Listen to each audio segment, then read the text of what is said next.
जय गुरु जी, शुक्राना गुरु जी, जय माता दी। आपका बहुत बहुत स्वागत है शिव शक्ति की लाडली चरण पर। यह गुरु जी के हुक्म से ही बना है। थोड़ा सा बता देती हूँ कि शिव शक्ति की लाडली चरण का नाम कैसे बना। शिव मेरे पिता और शक्ति मेरी माँ है, और इन दोनों के ज़रिए ही मुझे इतने प्यारे गुरु जी मिले हैं। संगत जी, हमारे गुरु जी कभी ये नहीं कहते कि मुझे मानो। आपकी जिस भी ईश्वर में आस्था है, ये उसी रूप में आपको परमात्मा के रास्ते पर ले जाते हैं, क्योंकि एक गुरु ही हमें परमात्मा से मिला सकता है, मोक्ष दिला सकता है। तो बहुत से लोगों के डाउट होते हैं कि हम तो साईं बाबा को मानते हैं, ठाकुर जी को मानते हैं, माता रानी को मानते हैं, और जो भी जिनको भी मानते हो संगत जी, सब ईश्वर एक हैं। सब ने अपने अपने समय पर अलग अलग रूप में अवतार लिए हैं। तो इस कलयुग में सिर्फ और सिर्फ गुरु ही हमें इस भव सागर से पार करा सकता है, परमात्मा से मिला सकता है, मोक्ष दिला सकता है। इसलिए शिव ही इस कलयुग में गुरु रूप में आए, जो कि हमारे प्यारे से गुरु जी हैं। तो संगत जी, मैं बता दूं कि मैंने पहले शिव पुराण पढ़ी हुई है। गुरु जी के कहते हैं कि शिव पुराण पढ़नी और सुननी 7 बार चाहिए इस जीवन में। तो गुरु जी ने पहले एक बार मुझसे इसकी सेवा ले चुके हैं, ये दूसरी बार सेवा ले रहे हैं, पर ये सेवा अब की बार यूट्यूब पर ले रहे हैं। तो संगत जी, कृपया ज़्यादा से ज़्यादा इस सावन के महीने में इस शिव पुराण की कथा को सुनकर आप घर बैठे ब्लेसिंग ले सकते हैं। देखो, हम कुछ नहीं कर सकते जीवन में, गुरु जी के जो हमें वो रास्ता दिखा रहे हैं, कम से कम उस पर तो चल सकते हैं, और तो देखो होना सब उनके हाथ में है। तो संगत जी, गुरु जी का हुक्म ही होगा कि सावन के महीने में आप तक शिव पुराण की कथा पहुंचा सकूं। गुरु जी आपका बहुत बहुत शुक्राना, माता रानी आपका बहुत बहुत शुक्राना। शिव बिना शक्ति अधूरी, शक्ति बिना शिव अधूरे। आपने इस सेवा के लिए मुझे चुना, तो आशा करती हूँ कि संगत जी मैं बहुत ईजी हिंदी भाषा में आप तक शिव पुराण पहुँचा सकूँ। तो चलिए स्टार्ट करते हैं गुरु जी के मंत्र से। ओम नमः शिवाय, शिव जी सदा सहाय। ओम नमः शिवाय, गुरु जी सदा सहाय। तमेव माता च पिता तमेव बंधुश्च सखा तमेव विद्या द्रवीण तमेव सर्वमं देवे देवे। शिव पुराण महात्म्य। शौनक जी के साधन विषयक प्रश्न करने पर सूत जी का उन्हें शिव पुराण की उत्कृष्ट महिमा सुनाना। श्री शौनक जी ने पूछा, महाज्ञानी सूत जी, आप संपूर्ण सिद्धांतों के ज्ञाता हैं। प्रभु, मुझसे पुराणों की कथाओं के सार तत्व का विशेष रूप से वर्णन कीजिए। ज्ञान और वैराग्य सहित भक्ति से प्राप्त होने वाले विवेक की वृद्धि कैसे होती है, तथा साधु पुरुष किस प्रकार अपने काम, क्रोध आदि मानसिक विकारों का निवारण करते हैं। इस घोर कली काल में जीव प्राय आसुर स्वभाव के हो गए हैं। उस जिस समुदाय को शुद्ध देवी संपत्ति से युक्त बनाने के लिए सर्वश्रेष्ठ उपाय क्या है? आप इस समय मुझे ऐसा कोई शाश्वत साधन बताइए जो कल्याणकारी वस्तुओं में भी सबसे उत्कृष्ट एवं परम मंगलकारी हो, तथा पवित्र करने वाले उपायों में भी सर्वोत्तम पवित्र कारक उपाय हो। तात ये साधन ऐसा हो जिसके अनुष्ठान से शीघ्र ही अनंत करण की विशेष शुद्धि हो जाए, तथा उससे निर्मल चित्त वाले पुरुष को सदा के लिए शिव की प्राप्ति हो जाए। श्री सूत जी ने कहा, मुनि श्रेष्ठ शौनक, तुम धन्य हो, क्योंकि तुम्हारे हृदय में पुराण कथा सुनने का विशेष प्रेम एवं लालसा है। इसलिए मैं शुद्ध बुद्धि से विचार कर तुमसे परम उत्तम शास्त्र का वर्णन करता हूँ। वत्स, यह संपूर्ण शास्त्रों के सिद्धांत से संपन्न, भक्ति आदि को बढ़ाने वाला तथा भगवान शिव को संतुष्ट करने वाला, कानों के लिए रसायन अमृत स्वरूप तथा दिव्य है। तुम उसे श्रवण करो। मुने वह परम उत्तम शास्त्र है शिव पुराण, जिसका पूर्व काल में भगवान शिव ने ही प्रवचन किया था। ये काल रूपी सर्प से प्राप्त होने वाले महान त्रासक, विनाश करने वाला उत्तम साधन है। गुरुदेव व्यास ने स्तन कुमार को मुनि का उपदेश पाकर बड़े आदर से संक्षेप में ही इस पुराण का प्रतिपादन किया है। इस पुराण के प्रयनन का उद्देश्य है कलयुग में उत्पन्न होने वाले मनुष्य के परम हित का साधन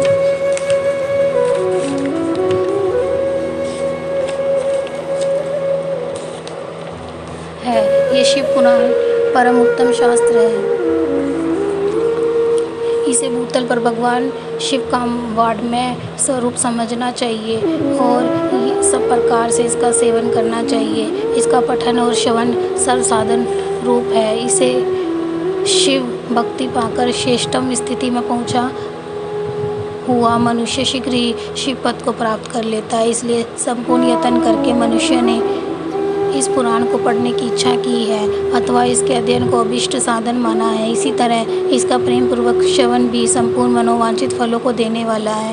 भगवान शिव के इस पुराण को सुनने से मनुष्य सब पापों से मुक्त हो जाता है तथा इस जीवन में बड़े बड़े उत्कृष्ट भोगों का उपभोग करके अंत में शिवलोक को प्राप्त कर लेता है। ये शिव पुराण नामक ग्रंथ 24,000 श्लोकों से युक्त है। इसकी 7 संहिताएं हैं। मनुष्य को चाहिए कि वह भक्ति ज्ञान और वैराग्य से संपन्न हो बड़े आदर से इसका श्रवण करे। 7 संहिताओं से युक्त यह दिव्य शिव पुराण पर ब्रह्मा परमात्मा के समान विराजमान है और सबसे उत्कृष्ट गति प्रदान करने वाला है। जो निरंतर अनुसाधन पूर्वक इस शिव पुराण को बाँचता है अथवा नित्य प्रेम पूर्वक इसका पाठ मात्र करता है वह पुण्य आत्मा है, इसमें संशय नहीं है। जो उत्तम बुद्धि वाला पुरुष अंतकाल में भक्ति पूर्वक इस पुराण को सुनता है उस पर अत्यंत प्रसन्न हुए भगवान महेश्वर उसे अपना पद धाम प्रदान करते हैं। जो प्रतिदिन आदर पूर्वक इस शिव पुराण का पूजन करता है वह इस संसार में संपूर्ण भोगों को भोग कर अंत में भगवान शिव के पद को प्राप्त कर लेता है। जो प्रतिदिन आलस्य रहित हो रेशमी वस्त्र आदि के वेष्टन से इस शिव पुराण का सत्कार करता है वह सदा सुखी होता है। यह शिव पुराण निर्मल तथा भगवान शिव का सर्वस्व है। जो अहलोक और परलोक में भी सुख चाहता हो उसे आदर के साथ प्रयत्न पूर्वक इसका सेवन करना चाहिए। यह निर्मल एवं उत्तम शिव पुराण धर्म अर्थ काम और मोक्ष रूप चारों पुरुषार्थों को देने वाला है। अतः सदा प्रेम पूर्वक इसका श्रवण एवं विशेष पाठ करना चाहिए। अध्याय 1 शिव पुराण के श्रवण से देवराज को शिवलोक की प्राप्ति तथा चंचुला का पाप से भय एवं संसार से वैराग्य। श्री शौनक जी ने कहा, महाभागसूत जी, आप धन्य हैं, परमार्थ तत्व के ज्ञाता हैं। आपने कृपया करके हम लोगों को ये बड़ी अद्भुत एवं दिव्य कथा सुनाई है। भूतल पर इस कथा के समान कल्याण का सर्वश्रेष्ठ साधन दूसरा कोई नहीं है। यह बात हमने आज आपकी कृपा से निश्चय पूर्वक समझ ली। सूत जी, कलयुग में इस कथा के द्वारा कौन कौन से पापी शुद्ध होते हैं उन्हें कृपया पूर्वक बताइए और इस जगत को कृतार्थ कीजिए। सूत जी बोले, मुनि, जो मनुष्य पापी दुराचारी खल तथा काम क्रोध आदि में निरंतर डूबे रहने वाले हैं वह भी इस पुराण के श्रवण पठन से अवश्य ही शुद्ध हो जाते हैं। इसी विषय में जानकर मुनि इस प्राचीन इतिहास का उदाहरण दिया करते हैं जिसके श्रवण मात्र से पापों का पुण्यता नाश हो जाता है। पहले की बात है, कहीं किरातों के नगर में एक ब्राह्मण रहता था जो ज्ञान में अत्यंत दुर्बल दरिद्र रस बेचने वाला तथा वैदिक धर्म से विमुख था। वह स्नान संध्या आदि कर्मों से भ्रष्ट हो गया था और वैश्यवृत्ति में तत्पर रहता था। उसका नाम था देवराज। वह अपने ऊपर विश्वास करने वाले लोगों को ठगा करता था। उसने ब्राह्मणों, क्षत्रियों, वैश्यों, शूद्रों तथा दूसरों को भी अनेक बहानों से मारकर उनका धन हड़प लिया था, परंतु उस पापी का थोड़ा सा भी धन कभी धर्म के काम में नहीं लगा था। वह वैश्यगामी तथा सब प्रकार से आचार भ्रष्ट था। एक दिन घूमता घामता वह देवयोग से प्रतिष्ठानपुर जूसी प्रयाग में पहुंचा। वहां उसने एक शिवालय देखा जहां बहुत से साधु महात्मा एकत्र हुए थे। देवराज उस शिवालय में ठहर गया, किंतु वहां उस ब्राह्मण को ज्वर आ गया। उस ज्वर से उसको बड़ी पीड़ा होने लगी। वहां एक ब्राह्मण देवता शिव पुराण की कथा सुना रहे थे। ज्वर में पड़ा हुआ देवराज ब्राह्मण के मुखारबिंद से निकली हुई उस शिव कथा को निरंतर सुनता रहा। इस 1 मास के बाद वह ज्वर से अत्यंत पीड़ित होकर चल बसा। यमराज के दूत आए और उसे पाशों से बांधकर बलपूर्वक यमपुरी में ले गए। इतने में ही शिवलोक से भगवान शिव के पार्षद गण आ गए। उनके घोर अंग कपूर के समान उज्ज्वल थे। हाथ त्रिशूल से सुशोभित हो रहे थे। उनके संपूर्ण अंग वसंत से उद्भासित थे और रुद्राक्ष की मालाएं उनके शरीर की शोभा बढ़ा रही थी। वह सब के सब क्रोधपूर्वक यमपुरी में गए और यमराज के दूतों को मार पीट कर बारंबार धमका कर उन्होंने देवराज को उनके चंगुल से छुड़ा लिया और अत्यंत अद्भुत विमान पर बिठाकर जब वह शिवदूत कैलाश जाने को उगत हुए, उस समय यमपुरी में बड़ा भारी कोलाहल मच गया। उस कोलाहल को सुनकर धर्मराज अपने भवन से बाहर आए। साक्षात दूसरे रुद्रों के समान प्रतीत होने वाले उन चारों दूतों को देखकर धर्मराज ने उनका विधि पूर्वक पूजन किया और ज्ञान दृष्टि से देखकर सारा वृत्तांत जान लिया। उन्होंने भय के कारण भगवान शिव के उन परमात्मा दूतों से कोई बात नहीं पूछी, उल्टे उन सबकी पूजा एवं प्रार्थना की। तत्पश्चात शिवदूत के कैलाश को चले गए और वहां पहुंचकर उन्होंने उस ब्राह्मण को दया सागर सांप शिव के हाथों में दे दिया। शौनक जी ने कहा, महाभाग सूत जी, आप सर्वज्ञ हैं। महामते, आपके कृपा प्रसाद से मैं बारंबार कृतार्थ हुआ। इस इतिहास को सुनकर मेरा मन अत्यंत आनंद में निमग्न हो रहा है। अतः अब भगवान शिव में प्रेम बढ़ाने वाली शिव संबंधी दूसरी कथा को भी कहिए। श्री सूत जी बोले, शौनक सुनो, मैं तुम्हारे सामने गोपनीय कथा वस्तु का भी वर्णन करूँगा, क्योंकि तुम शिव भक्तों में अग्रगण्य तथा वेद वेताओं में श्रेष्ठ हो। समुद्र के निकटवर्ती प्रदेश में एक वाशकल नामक ग्राम है। वहाँ वैदिक धर्म से विमुख महापापी द्विज निवास करते हैं। वे सब के सब बड़े दुष्ट हैं। उनका मन दूषित विषय भोगों में ही लगा रहता है। वे ना देवताओं पर विश्वास करते हैं, ना भाग्य पर। वे सभी कुटिल वृत्ति वाले हैं, किसानी करते हैं और भांति भांति के घातक अस्त्र शस्त्र रखते हैं। वे व्यभिचारी और खल हैं। ज्ञान वैराग्य तथा सद्धर्म का सेवन ही मनुष्य के लिए परम पुरुषार्थ है। इस बात को वे बिल्कुल नहीं जानते। वे सभी पशु बुद्धि वाले हैं। जहाँ के द्विज जैसे हो, वहाँ के अन्य वर्णों के विषय में क्या कहा जाए। अन्य वर्णों के लोग भी उन्हीं की भांति कुत्सित विचार रखने वाले सर्वधर्म विमुख एवं खल हैं। वे सदा कुकर्म में लगे रहते हैं और नित्य विषय भोगों में ही डूबे रहते हैं। जहाँ रहते हैं वहाँ की सब स्त्रियाँ भी कुटिल स्वभाव की, सर्वेच्छाचारिणी, पापासक्त, कुत्सित विचार वाली और व्याभिचारिणी हैं। वे सद्व्यवहार तथा सदाचार से सर्वथा शून्य है। इस प्रकार वहाँ दुष्टों का ही निवास है। उस वाशकल नामक ग्राम में किसी समय एक बिंदुक नामधारी ब्राह्मण रहता था। वह बड़ा अधम था, दुरात्मा और महापापी था। यद्यपि उसकी स्त्री बड़ी सुंदरी थी, तो भी वह कुमार्ग पर ही चलता था। उसकी पत्नी का नाम चंचुला था। वह सदा उत्तम धर्म के पालन में लगी रहती थी, तो भी उसे छोड़कर वह दुष्ट ब्राह्मण वेश्यागामी हो गया था। इस तरह कुकर्म में लगे हुए उस बिंदुक के बहुत वर्ष व्यतीत हो गए। उसकी स्त्री चंचुला काम से पीड़ित होने पर भी सर्वधर्मनाश के भय से कलेश सहकर भी दीर्घ काल तक धर्म से भ्रष्ट नहीं हुई, परंतु दुराचारी पति के आचरण से प्रभावित हो आगे चलकर वह स्त्री भी दुराचारिणी हो गई।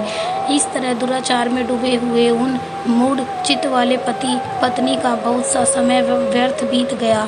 तदंतर शूद्र जातीय वैश्या का पति बना हुआ वह दूषित बुद्धि वाला दुष्ट ब्राह्मण बिंदुक समय अनुसार मृत्यु को प्राप्त हो नरक में जा पड़ा। बहुत दिनों तक नरक के दुख भोग कर वह मूढ़ बुद्धि पापी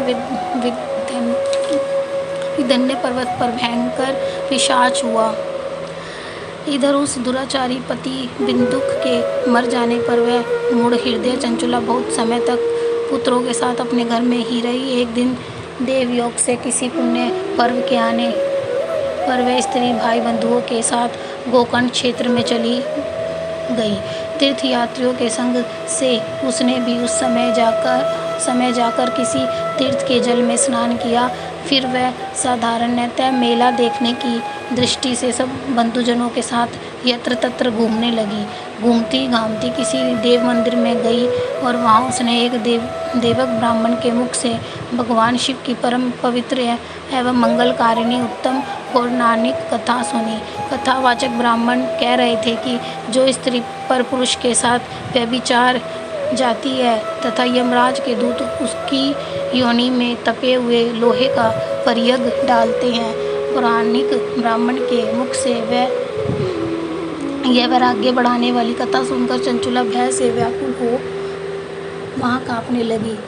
जब कथा समाप्त हुई और सुनने वाले सब लोग वहाँ से बाहर चले गए, तब वह भयभीत नारी एकांत में शिव पुराण की कथा वाचने वाले उन ब्राह्मण देवता से बोली। चंचुला ने कहा, ब्राह्मण, मैं अपने धर्म को नहीं जानती थी, इसलिए मेरे द्वारा बड़ा दुराचार हुआ है। स्वामी, मेरे ऊपर अनुपम कृपा करके आप मेरा उद्धार कीजिए।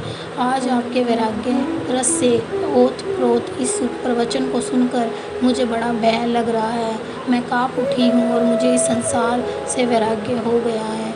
मुझ मूढ़ चित्त वाली पापिणी को धिक्कार है। मैं सर्वथा निंदा के योग्य हूँ। कुत्सित विषयों में फंसी हुई हूँ और अपने धर्म से विमुख हो गई हूँ। हाय, ना जाने किस किस घोर कष्टदायक दुर्गति में मुझे पड़ना पड़ेगा और वहाँ कौन बुद्धिमान पुरुष मुक्ति मार्ग में मन लगाने वाली मुझ पापनी का साथ देगा। मृत्यु काल में मैं उन भयंकर यमदूतों को कैसे देखूंगी जब वह बलपूर्वक मेरे गले में फंदे डालकर मुझे बांधेंगे, तब मैं कैसे धीरज धारण कर सकूंगी।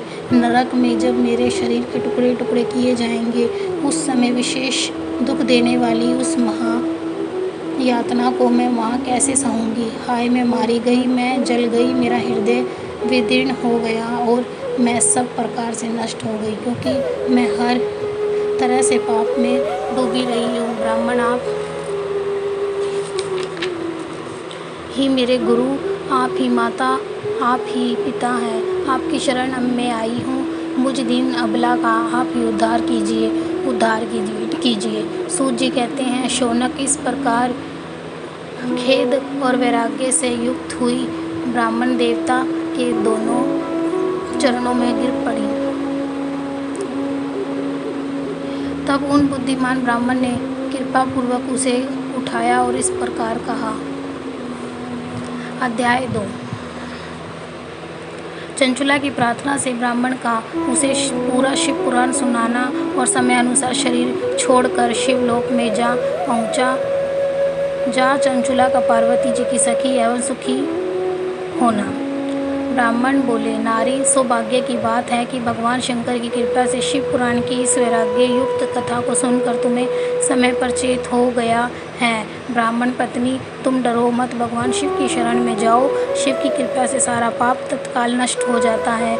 मैं तुमसे भगवान शिव की कीर्ति कथा से युक्त उस परम वस्तु का वर्णन करूँगा, जिससे तुम्हें सदा सुख देने वाली उत्तम गति प्राप्त होगी। शिव की उत्तम कथा सुनने से ही तुम्हारी बुद्धि इस तरह पश्चाताप से युक्त एवं शुद्ध हो गई है, साथ ही तुम्हारे मन में विषयों के प्रति वैराग्य हो गया है।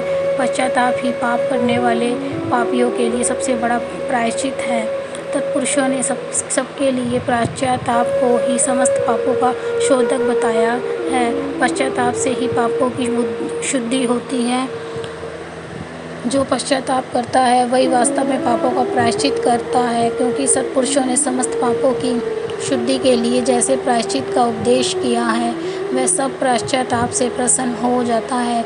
जो पुरुष विधि पूर्वक प्रायश्चित करके निर्भय हो जाता है, वह पर अपने कुकर्म के लिए पश्चाताप नहीं करता, उसे प्राय उत्तम गति नहीं प्राप्त होती, परंतु जिसे अपने कुकृत्य पर हार्दिक पश्चाताप होता है, वह अवश्य उत्तम गति का भागी होता है, इसमें संशय नहीं है।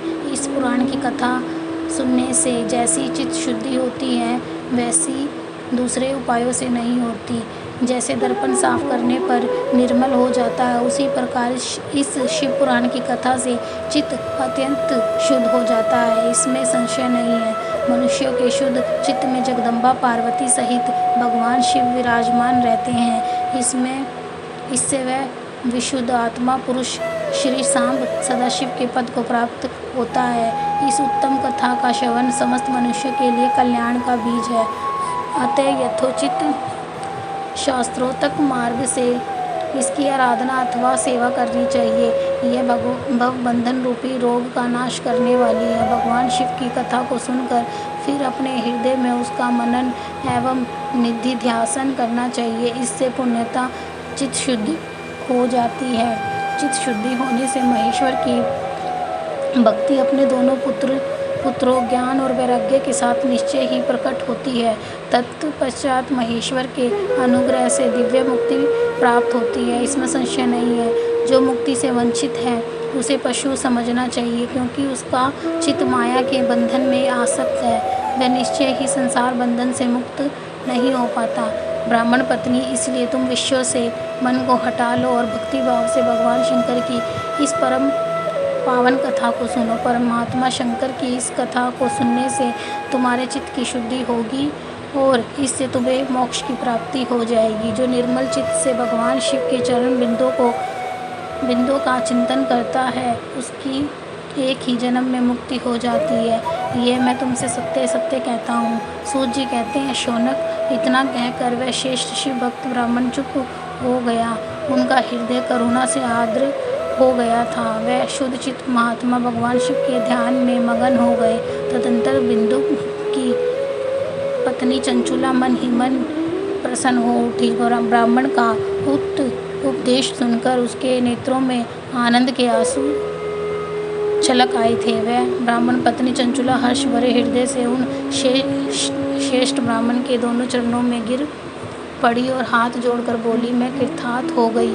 तत्पश्चात उठकर वैराग्य युक्त उत्तम बुद्धि वाली वह स्त्री, जो अपने पापों के कारण आतंकित थी, उन महान शिव भक्त ब्राह्मण से हाथ जोड़कर गदगद वाणी में बोली। चंचुला ने कहा, ब्राह्मण शिव भक्तों में श्रेष्ठ स्वामी आप धन्य हैं, परमार्थदर्शी हैं और सदा परोपकार में लगे रहते हैं, इसलिए श्रेष्ठ साधु पुरुषों में प्रशंसा के योग्य है। साधु, मैं नरक के समुद्र में गिर रही हूँ, आप मेरा उद्धार कीजिए। पौराणिक अर्थ तत्व से संपन्न जिस सुंदर शिव पुराण की कथा को सुनकर मेरे मन में संपूर्ण विषयों से वैराग्य उत्पन्न हो गया,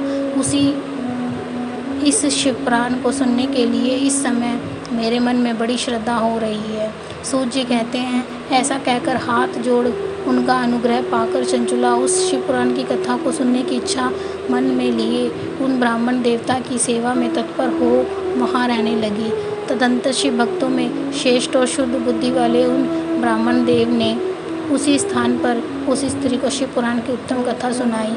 इस प्रकार उस गोकर्ण नामक महाक्षेत्र में उन्हीं श्रेष्ठ ब्राह्मण से उसने शिव पुराण की वह परम उत्तम कथा सुनी, जो भक्ति ज्ञान और वैराग्य को बढ़ाने वाली तथा मुक्ति देने वाली है।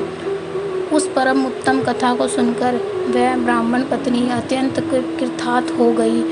उसका चित्त शीघ्र ही शुद्ध हो गया। फिर भगवान शिव के अनुग्रह से उसके हृदय में शिव के सगुण रूप का चिंतन होने लगा। इस प्रकार उसने भगवान शिव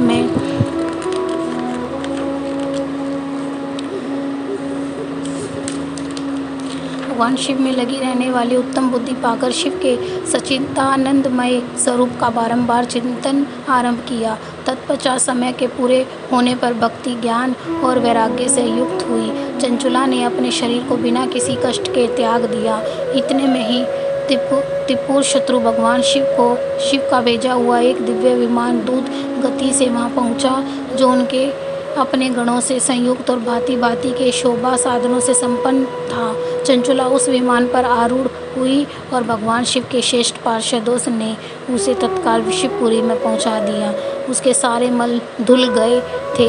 वह दिव्य रूप धारिणी दिव्यांगना हो गई थी। उसके दिव्य अवयव उसकी शोभा बढ़ाते थे। मस्तक पर अर्धचंद्र का मुकुट धारण किए वह गौरांगी देवी शोभाशाली दिव्य आभूषणों से विभूषित थी। शिवपुरी में पहुंचकर उसने सनातन देवता त्रिनेत्रधारी महादेव जी को देखा। सभी मुख्य देवता उनकी सेवा में खड़े थे। गणेश, भृंगी, नंदीश्वर तथा वीरभद्रेश्वर आदि उनकी सेवा में उत्तम भक्ति भाव से उपस्थित थे। उनकी अंग कांति करोड़ों सूर्यों के समान प्रकाशित हो रही थी। कंठ में नील चिन्ह शोभा पाता था। 5 मुख और प्रत्येक मुख में 3-3 नेत्र थे। मस्तक पर चंद्राकार मुकुट शोभा देता था। उन्होंने अपने वामांग भाग में गौरी देवी को बिठा रखा था, जो विद्युत पुंज के समान प्रकाशित थी। गौरीपति महादेव जी की कांति कपूर के समान गौर थी। उनका सारा शरीर श्वेत भस्म से भासित था। शरीर पर श्वेत अस्त्र शोभा पा रहे थे। इस प्रकार परम उज्ज्वल भगवान शंकर का दर्शन करके वह ब्राह्मण पत्नी चंचुला बहुत प्रसन्न हुई। अत्यंत प्रीतियुक्त होकर उसने बड़ी उतावली के साथ भगवान को बारंबार प्रणाम किया। फिर हाथ जोड़कर वह बड़े प्रेम, आनंद और संतोष से युक्त हो विनीत भाव से खड़ी हो गई। उसके नेत्रों से आनंद अश्रुओं की अविरल धारा बहने लगी तथा संपूर्ण शरीर में रोमांच हो गया। उस समय भगवती पार्वती और भगवान शंकर ने उसे बड़ी करुणा के साथ अपने पास बुलाया और सौम्य दृष्टि से उसकी ओर देखा। पार्वती जी ने तो दिव्य रूप धारिणी बिंदुगा प्रिय चंचुला को प्रेम पूर्वक अपनी सखी बना लिया। वह उस परमानंद घन ज्योति स्वरूप सनातन धाम में अविचल निवास पाकर दिव्य सौख्य से संपूर्ण हो अक्षय सुख का अनुभव करने लगी। अध्याय 2 कंप्लीट हुआ। तो संगत जी आज इतना ही। अगला अध्याय कल आएगा इसी YouTube चैनल पर। तो संगत जी कुछ भी अगर भूल चूक हुई हो तो गुरुजी मुझे माफ़ करना।